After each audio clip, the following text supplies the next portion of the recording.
Al principio parecía que fuese algo como raro o especial, una especie de trance, o sea, se decía como, se hablaba de la hipnosis de la carretera.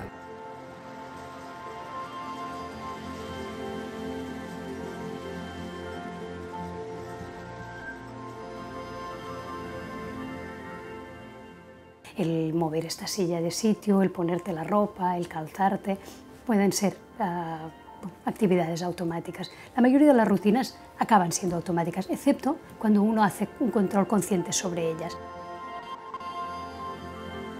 Si no hubiese percepción subconsciente no podríamos vivir, porque en la vida diaria tenemos una infinidad de estímulos y es imposible que nosotros focalicemos la atención a cada uno de ellos.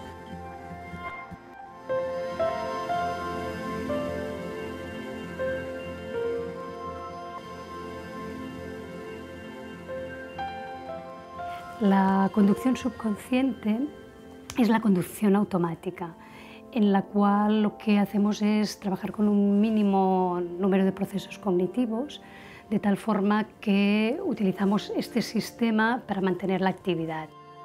Conducir, realizando todas las operaciones necesarias, pero sin prestar atención, como si llevases el piloto automático puesto y pensando en otras cosas.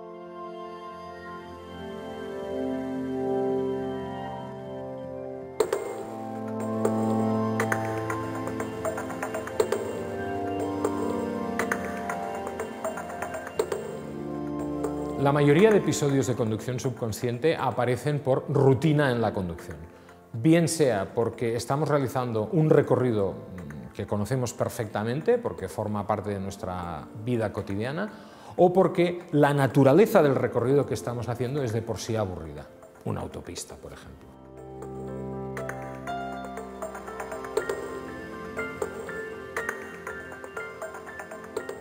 Puede haber dos factores.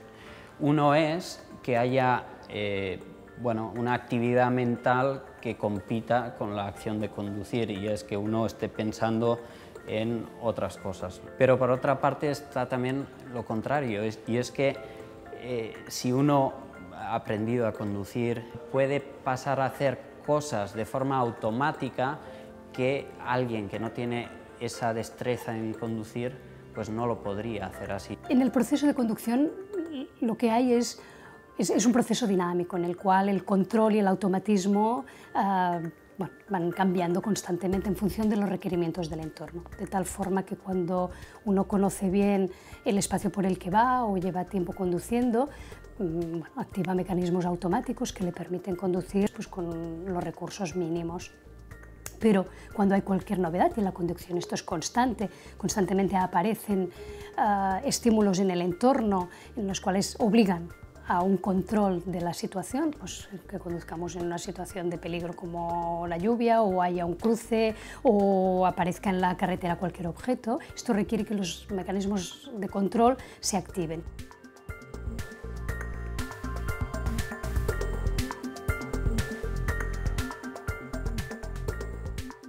La conducción subconsciente es un hecho, es normal que se dé y se debe dar en algunos casos para no interferir. Lo que es importante es saber cuándo tenemos que pasar de una conducción subconsciente a una conducción consciente y controlada, ¿no?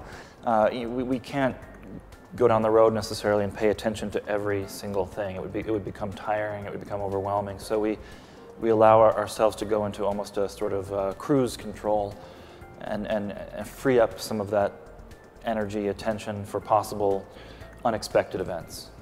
So there's a negative idea there, but a positive idea as well. Es un tipo de conducción que tiene sus riesgos y es inherente al hecho de desplazarte. Si vas repitiendo mucho un trayecto, ya sea una vuelta en un circuito, cuando estás haciendo carreras de resistencia nos ocurre lo mismo.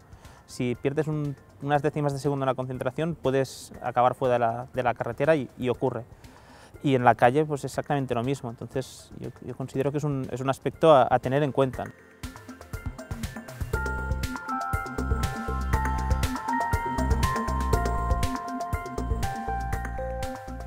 La atención automática trabaja en paralelo, de tal forma que tú puedes conducir automáticamente y realizar una actividad controlada al mismo tiempo, pero es imposible realizar dos actividades que requieran a la atención controlada al mismo tiempo. De tal modo que si uno está conduciendo de una forma automática y llama por teléfono y se cruza algo en la vía, como no pueden haber dos situaciones en las cuales tú pongas la atención controlada al mismo tiempo, es cuando realmente esto puede ser un riesgo. O cuando uno va absorto en sus propios pensamientos, que también requieren control, también puede tener un riesgo. Es decir, el problema no está en conducir automáticamente, sino en no poder pasar de la conducción automática a la conducción controlada cuando es necesaria. Y cuando es necesaria, muchísimas veces, y además es impredecible.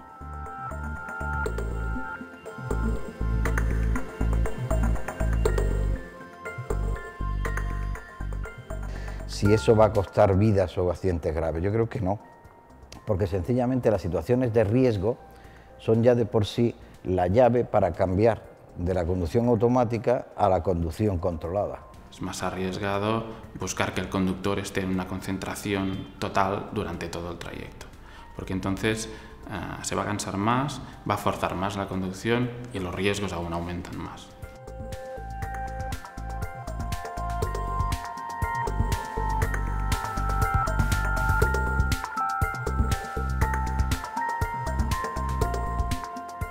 La fase experimental de este estudio, del estudio de Attitudes, pretende profundizar en el comportamiento del consumidor en la carretera, en el comportamiento real del conductor.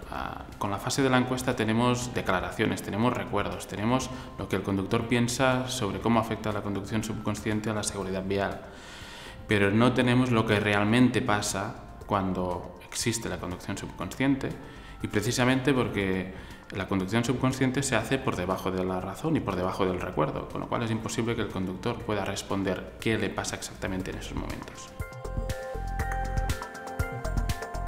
Es muy difícil estudiar el subconsciente porque depende, o sea, los test que se hacen en muchos casos son subjetivos, depende de que una persona responda si se ha dado cuenta de algo o no. Y para responder a eso, todo depende de qué umbral se exige uno para determinar si se ha dado cuenta de algo o no. Y esto no es tan sencillo como parece. A partir de ahí era importante desarrollar una fase que permitiese recoger este tipo de información.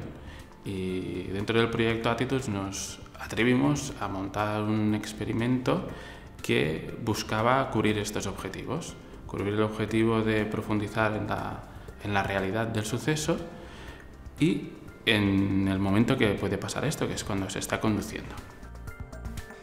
Las gafas recogen del orden de 30 datos por segundo, con lo cual nos permite recoger cualquier mirada involuntaria, por breve que ésta sea, sobre elementos que puedan distraer o que puedan llamar la atención del usuario. Cuando los conductores conducen en conducción subconsciente, cambia su patrón de mirada. Lo primero que pasa es que reducen los mecanismos de control, mirar el cuentakilómetros, por ejemplo, después de ver una señal. Pero su área de visión aumenta y los movimientos de los ojos, que también aumentan, se producen de una forma menos organizada, lo que llamamos visión de radar.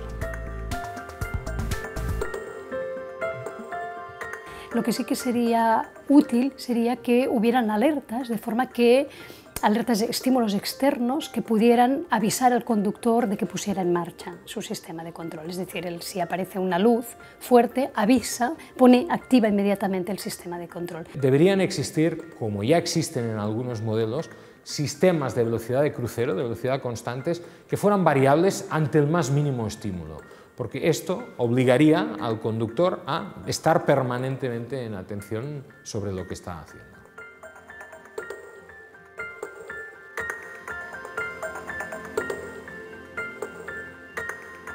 Bueno, a nosotros nos gusta la idea de que la carretera te hable, es decir, te vaya diciendo cuando aparece algún riesgo especial. Yo creo que un buen ejemplo son esto de las zonas 30 que se están implantando en las ciudades, donde no es que haya una señal, es que te elevan el nivel o hay un estrechamiento para entrar o cambia el color. But I think technology within cars is going to provide perhaps the greatest benefit to avoiding this kind of automatic driving. For example, having sensors or cameras which could detect a certain type of eye movement that might indicate that the driver is actually not really paying attention, even though their eyes seem to be on the road.